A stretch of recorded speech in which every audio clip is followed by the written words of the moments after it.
Sunitha jewellers కొత్త brand Purvi. అందమైన 18 grams బంగారు ఆభరణాలు దుబాటు ధరల్లో. వివరాలకు సంప్రదించండి. ప్రభుజీ, గోదాదేవి గురించి అలాగే ధనుర్మాస విశిష్టత గురించి తెలియచేయండి. చాలా వైభవంగా జరుగుతాయి ధనుర్మాసం అంతా కూడా. ప్రత్యేకించి వైష్ణవ ఆలయాలన్నీ కూడా పండగలా ఉంటుందన్నమాట. ఆ వాతావరణం అంతా, ఆ మాసం అంతా చాలా ప్రత్యేకమైన పూజలు జరుగుతూ ఉంటాయి కదా. విశిష్టత మాకు తెలియచేస్తారా? తప్పకుండా.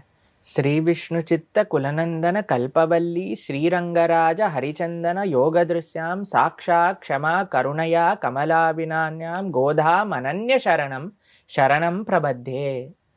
గోదాదేవి యొక్క అద్భుతమైన చరిత్ర, గోదాదేవి యొక్క భక్తి. కర్కటే పూర్వ ఫాల్గుణ్యాం తులసీ కాననోద్భవాం పాండ్యే విశ్వాంబరాం గోదాం వందే శ్రీరంగనాయకి అని అంటారు. గోదాదేవి మనకి పాండ్య దేశంలో శ్రీవెల్లిపుత్తూర్ అనే ప్రదేశంలో, తమిళనాడులో విష్ణు చిత్తులు అని వాళ్ళ నాన్నగారు, ఆయనకి ఆవిర్భవించింది ఒక తులసి కోటలో, ఒక వనంలో, తులసి వనంలో ఆవిడ ఆవిర్భవించింది అనమాట. అయితే ఆయన ప్రొద్దున పూట వెళ్ళేసరికి ఈ చిన్ని పాప అక్కడ దొరికిపోయింది. ఎలా అయితే సీతమ్మ తల్లిని పెంచారో అలా విష్ణు చిత్తులు కూడా గోదాదేవిని పెంచుకున్నారనమాట. పెంచుకొని చక్కగా, ఆయన చాలా గొప్ప భక్తులు, పెరియాల్వార్ అని అంటారనమాట.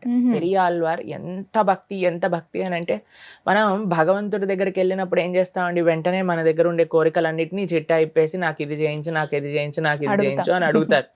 కానీ పెరియాల్వార్లు భగవంతుడు ఈయనని చూడ్డానికి వస్తే ఏమని ప్రార్థన చేశారు తెలుసా? అయ్యా స్వామి, నీకు దిష్టి తగలకుండా ఉండాలి, వీళ్ళందరూ నిన్ను చూసినప్పుడు జాగ్రత్త, నువ్వు జాగ్రత్తగా ఉండాలి అని స్వామికి మంగళ శాసనాలు చేసిన భక్తుడు అనమాట విష్ణు చిత్తులు. అది నిజమైన ప్రేమ. భగవంతుడి కోసం మనం ప్రార్థన చేయటం, మన కోసం మనం ప్రార్థన చేసుకోవటం కాదు, స్వామి బాగుండాలి అని ప్రార్థన చేసిన గొప్ప భక్తుడు పెరియాల్వార్లు అనమాట. ఆయనకి గోదాదేవి అవతరించింది చక్కగా చిన్నప్పటి నుంచి. అందుకే పిల్లలకి ఆధ్యాత్మికత నేర్పించటం ఎంత ముఖ్యము అనేది మనం ఆండాళ్ తల్లి యొక్క చరిత్రలో మనం చూడొచ్చు. చిన్నప్పటి నుంచి విష్ణు చిత్తులు కృష్ణుడి గురించి చెప్పడం, కృష్ణుడి యొక్క లీలల గురించి చెప్పడం, చిన్న చిన్న సేవలు, పూలమాల ఇలా కట్టడం, అవన్నీ గోదాదేవికి చిన్నప్పటి నుంచి నేర్పించారు. నేర్పించేసరికి అమితమైన ప్రేమ గోదాదేవికి కృష్ణుడి పట్ల కలిగింది. నేను కృష్ణుడినే పెళ్లి చేసుకుంటా అనింది. అప్పుడు మరి ఏం చెయ్యాలి అని అంటే, ఒక వ్రతం చేద్దాం, చక్కగా అందరం కలిసి చేసుకుందాం వ్రతం, చక్కగా భగవంతుడి యొక్క ప్రసన్నత కోసం ఈ వ్రతం చేస్తే భగవంతుడు లభిస్తారు అని మీరు ఇందాక అన్నారు కదా.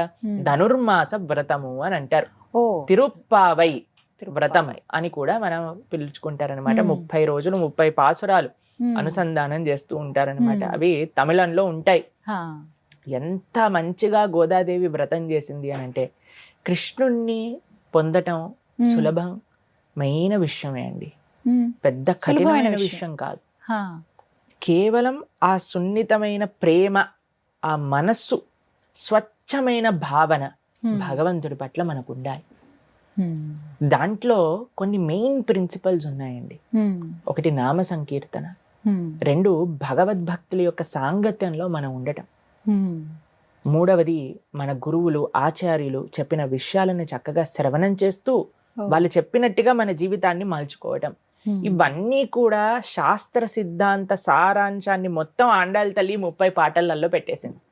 చక్కగా వాళ్ళ స్నేహితులందరితో ప్రతిరోజు ఆలయానికి వెళ్ళి స్వామి సేవ చేసుకుంటూ, మనం చూస్తాం ఒక ఫోటోలో గోదాదేవి ఇలా మాల కట్టుకొని ఇలా అద్దం ముందు నించొని చూసుకుంటూ ఉంటారు. ఎందుకు అని అంటే, ఈ స్వామికి నేను ఈ మాల కట్టాను, ఎంత బాగుంటుందా, ఎక్కడైనా గుచ్చుకుంటుందా లేదా, ఎలా ఉంది కలర్ కాంబినేషన్ అని ఆవిడ వేసుకొని తీసి స్వామికి సమర్పణ చేశారు. కొన్నిసార్లు అండి మనం సేవ చేసేటప్పుడు, అరే భగవంతుడే కదా అని మనం పూలు ఇలా వేసేస్తూ ఉంటాం, లేదా ఏదన్నా నైవేద్యం చేసినప్పుడు సరే మనం ఏమి అంత పట్టించుకోం. అరే దేవుడు తిన్నాక అప్పుడు మనం చూద్దాంలే, దాని తర్వాత మనం టేస్ట్ చూసి ఉప్పు తక్కువైంది, తాలింపు వేయలేదు, అవన్నీ వేసేసి మనం అందరికి బాగా ఫస్ట్ క్లాస్ పెడతాం. కానీ గోదాదేవి యొక్క భావన ఏంటండి, అయ్యో కృష్ణుడు బాగుండాలా, మాల బాగుండాలా, గుచ్చుకోకూడదా అని చూసుకొని ఇచ్చేది. ఒకరోజు తండ్రి గారు చూసారనమాట, అయ్యో స్వామికి వేసే ముందు నువ్వు వేసుకుంటున్నావేంటి, అలా చేయకూడదు, అది అపచారం అని అంటే, సరే నాన్న రేపటి నుంచి చేయను అనేసరికి గోదాదేవి మాల కట్టేసేది, అందులో పెట్టేసేది, విష్ణు చిత్తులు తీసుకెళ్లారనమాట. అయితే భగవంతుడు అన్నాడు, ఓ ఈ రోజు నీ కూతురు వేసుకోలేదు మాల, నాకు ఇది వద్దు ఆ. అంటే అయ్యా ఏంటి నీకు, నువ్వు మాల వేసుకుంటే అది అపవిత్రం అవుతుంది కదా. లేదు లేదు, భక్తితో ప్రేమతో చూస్తున్న మాలలే నాకు కావాలి, కాబట్టి గోదాదేవిని వేసుకున్నాక నేను వేసుకుంటా అని చెప్పారు అనమాట స్వామి. భగవంతుడు అండి, భగవంతుడికి అవసరమైనది వస్తువు కాదు, భగవంతుడికి అవసరమైనది భావన, భగవంతుడికి అవసరమైనది ప్రేమ. హిందీలో అంటారనమాట, భగవాన్ ప్రేమ్ కే భూకే హే అని అంటారు.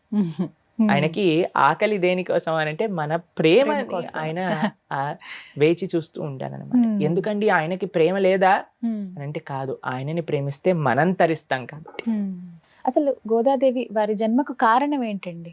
మనకి భక్తి మార్గాన్ని చూపించడానికి, సులభంగా కృష్ణుణ్ణి ఆరాధన చేసి కృష్ణుణ్ణి పొందవచ్చు అని తమ జీవితంలో తాను ఆచరించి భగవంతుణ్ణి ప్రేమించి భగవంతుణ్ణి పొంది మనందరికీ ఒక మార్గదర్శకాన్ని చూపించింది. భక్తి, కృష్ణ భక్తి అనేది చాలా సులభం. చిన్న పిల్లండి గోదాదేవి వ్రతం చేసినప్పుడు ఎవరికైనా సులభం, అది ఎంతో ఆనందకరమైనది అని ప్రపంచానికి నిరూపించడానికి గోదాదేవి అవతారం అన్నమాట. కాబట్టి ఈ మీరు చెప్పినట్టుగా కృష్ణుడు భగవద్గీతలో మాసానా మార్గశీర్షోహం అని చెప్తారు. మాసములలో నేను మార్గశీర్ష మాసాన్ని, అదే ధనుర్మాసంగా మనం చెప్తాం. ఈ 30 రోజులు కూడా వివిధ వైష్ణవాలయాలలో ప్రొద్దున పూట చక్కగా అద్భుతంగా తిరుప్పావై అనుసంధానం చేసుకోవటం, చక్కగా చక్కెర పొంగలి, కట్ట పొంగలి, పులిహోర, దద్దోజనం, ప్రసాదాలు. మేము చిన్నప్పుడు మేము చిన్నగా ఉన్నప్పుడల్లా కూడా ఈ క్రిస్మస్ హాలిడేస్ వచ్చేవి మాకు, మా అమ్మమ్మ గారి వాళ్ళ ఇంటికి వెళ్ళామన్నమాట. వెళ్తూ ఉండేవాళ్ళం. మేము ప్రొద్దున పూట చిన్నప్పటి నుంచి కూడా ధనుర్మాస వ్రతం పూర్తిగా చేస్తూ ఉండేవాళ్ళం అనమాట. ప్రొద్దున పూట తెల్లవారుజామునే లేచి ఆలయానికి వెళ్ళి పాసరాలు అనుసంధానం చేసుకొని ప్రవచనం సేవించి స్వామి తీర్థగోష్ఠి అన్ని చేసుకొని ప్రసాదం స్వీకరించి ఇంటికి వచ్చేవాళ్ళం. ప్రొద్దున పూట 4:30 నుంచి ప్రొద్దున పూట 9 గంటల వరకు ఆలయంలోనే ఉండేవాళ్ళం ధనుర్మాసం మొత్తం కూడా. ఈ పాశురాలు ఏవైతే ఉన్నాయో ఎవరైనా పఠించవచ్చా అండి? అందరూ చక్కగా పాసురాన్ని పఠించటం కంటే ముఖ్యం ఏంటి అంటే పాసురాలను అర్థం చేసుకోవటం, అందులో ఉండే భక్తి తత్వం, గోదాదేవి ఏం చెప్తుంది అని అర్థం చేసుకోవటం. మన ప్రణవానంద దాస్ ఛానల్లో కూడా 30 రోజులు 30 తిరుప్పావైకి సంబంధించిన పాసురాలకు సంబంధించిన లెక్చర్స్ అవైలబుల్ గా ఉన్నాయి. కాబట్టి అవి చిన్న చిన్న షార్ట్ వీడియోస్ ఫార్మాట్ లో 15-20 minutes ఫార్మాట్ లో ఉన్నాయన్నమాట.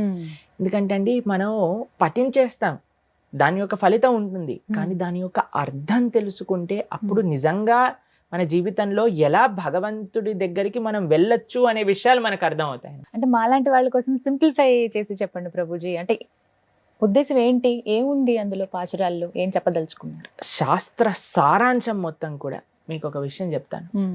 ఎన్ని వేదాలు, ఎన్ని పురాణాలు, ఇతిహాసాలు అన్నీ ఉన్నాయి కదండి. అవును, అన్ని చదివేంత సమయం ఉందా మనకి? ముందు ఓపిక ఉండదు ప్రభుజీ. ఓపిక ఉండాలి, నిష్ట కావాలి, ఇంట్రెస్ట్ ఉండాలి, అది మాకు చదవాలి అనే ఒక ఇది ఉండాలి. నిజమేది. కానీ మీకు ఒక విషయం చెప్తాను, వీటి యొక్క సారాంశం మొత్తం కూడా ఎక్కడుంది అని అంటే భగవద్గీత, ఈ రెండిట్లో శాస్త్ర సారాంశం మొత్తం కూడా ఉంది. నిగమకల్ప తరోర్ గలితం ఫలం సుఖముఖాదమృత దవ సంయుతం పిబత భాగవతం రసమాలయం ముహురహో రసిక భువి భావుక అని అంటారు. శాస్త్రం మొత్తం కూడా ఆ సారాంశం, ఆ తీయదనం మొత్తం కూడా భాగవతంలో ఉంది. ఇన్ని చదవాల్సిన అవసరం, అన్ని చోట్లకి పరిగెత్తాల్సిన అవసరం లేదు. భాగవతం ఒక్కటి పట్టుకుంటే మొత్తం శాస్త్ర సారాంశం మొత్తం గీతా భాగవతాలలో ఉండిపోతుంది. ఈ గీతా భాగవతాల యొక్క సారాంశం అంటే ఒక సినాప్సిస్ రూపంగా మనం చూస్తే అది తిరుప్పావేలో కూడా మనకి లభిస్తుంది. ఏంటి తిరుప్పావే చెప్పేది అని అంటే భగవన్నామ వైభవం, 2 భగవద్భక్తి వైభవం,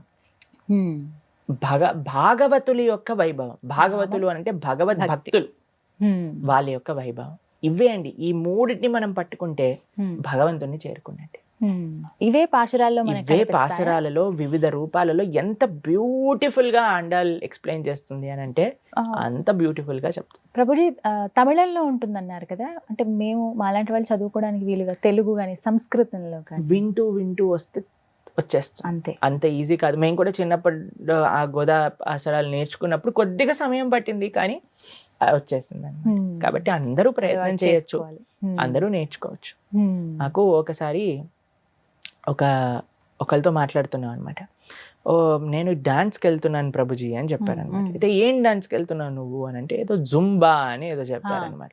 అదే నన్ను ఇదేంటబ్బా నేను ఎప్పుడు వినలేదు, ఇదే వెస్ట్రన్ డాన్స్ ఫార్మ్ ప్రభుజీ అని అంటే ఈజీ అయినా లేదు ప్రభుజీ కొద్దిగా కష్టపడాలి కానీ వచ్చేస్తుంది అని చెప్పారనమాట. అప్పుడు నేను అనుకున్నా ఒకళ్ళు ఒక డాన్స్ నేర్చుకోవడానికి ఒక వెస్ట్రన్ కల్చర్కి సంబంధించిన దానికి ప్రయత్నించి నేర్చుకొని చేస్తున్నారే, అలాంటప్పుడు మనం భగవంతుడికి సంబంధించిన ఏ భాషలో ఉంటే ఏముందండి, తమిళంలో ఉన్నా, వ్రజ భాషలో ఉన్నా, బెంగాలీలో ఉన్నా, ఒడియాలో ఉన్నా నేర్చుకోదగింది. ఎందుకంటే మనం స్వామి ప్రేమికులం కాబట్టి. మనకు ఆసక్తి ఉంటే ఖచ్చితంగా తప్పకుండా నేర్చుకుంటారు. ఆ సంకల్పం అనేది ఉండాలి. కాబట్టి ఈ తిరుప్పావై ధనుర్మాస వ్రతం అనేది చాలా అద్భుతమైన విషయం. ఆండాళ్ళ తల్లి చెప్పిన విషయాలు తిరుప్పావైలో ముఖ్యంగా వినటం చాలా ముఖ్యం. ఏ సమయంలోనైనా ఇలా మేము ఆడియో పెట్టుకుని వినొచ్చు, తప్పకుండా వినొచ్చు. ఈ ధనుర్మాసంలో చక్కగా మనం భగవంతుడి యొక్క ఆరాధన విశేషంగా చక్కటి నియమాలను పాటిస్తూ మంచిగా స్వామి దగ్గరికి వెళ్ళే మాసాలు ఈ కార్తీక మాసం, ఇటు ధనుర్మాసం, ఈ రెండు కూడా కృష్ణుడికి ఎంతో ప్రీతికరమైనవి అన్నమాట. ఈ 2 మాసాలు కూడా మనం చాలా బ్రహ్మాండంగా కాన్షియస్ గా ఉంటే ఇయర్ అంతా కూడా ఆ కాన్షియస్నెస్ మనకి ముందుకెళ్ళడానికి యూస్ఫుల్ గా ఉంటుంది. న్యూ ఇయర్ లాంటి డిస్ట్రాక్షన్స్ మనం పక్కన పెట్టి మనం ధనుర్మాసం పైన ఫోకస్ చేస్తే అప్పుడు ఖచ్చితంగా బాగుంటుంది అంటారు.